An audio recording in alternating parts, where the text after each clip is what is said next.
পঞ্চগড়ের তেঁতুলিয়ায় চলতি মৌসুমের সর্বনিম্ন তাপমাত্রা রেকর্ড হয়েছে।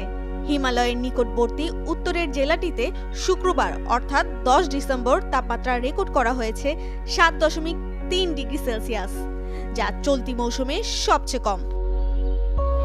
এই জনপদে এখন বইছে মাঝারি শৈত্যপ্রবাহ, যা সারা দেশের মধ্যে মৌসুমের প্রথম মাঝারি শৈত্যপ্রবাহ। যদিও সকালে ঝলমলে রোদের দেখা মিলেছে। কুয়াশা অনেক, এখান থেকে মানে 10 হাত দেখা যায় না জায়গা। সকালবেলা বাইরে এত ঠান্ডায় মনে করে গাড়ি চলা যায় না, হাত পা গুলা কোকড়া হয়ে আসে। এখন মনে করেন আল্লাহর মতো একটু রোদ উঠেছে, এখন এমন একটা ভালো লাগতেছে। মানে সারা দিয়ে এইভাবে যদি রোদটা থাকে তাহলে ঠান্ডাটা একটু কম লাগবে। এখন তো মোটামুটি আবহাওয়া ভালোই দেখা যাচ্ছে, তারপরে শিমশিম হালকা বাতাস আছে, যেহেতু আমাদের এই পাশে নদী আছে, নদীর কারণে শিমশিম হালকা বাতাস আছে, বাতাসের কারণে একটু ঠান্ডা আমাদেরকে পোহাইতেই হয়। কনকনে শীতে যুবথুবু স্থানীয়রা। এরই মধ্যেই চলছে ক্ষেত থেকে শীতকালীন সবজি সংগ্রহের ধুম, সেগুলো নেওয়া হচ্ছে বাজারে।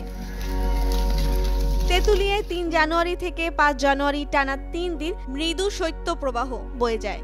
এই 3 দিন তখন দিনের সর্বনিম্ন তাপমাত্রা 8.3 ডিগ্রি সেলসিয়াস থেকে 9.7 ডিগ্রি সেলসিয়াসে ওঠানামা করে।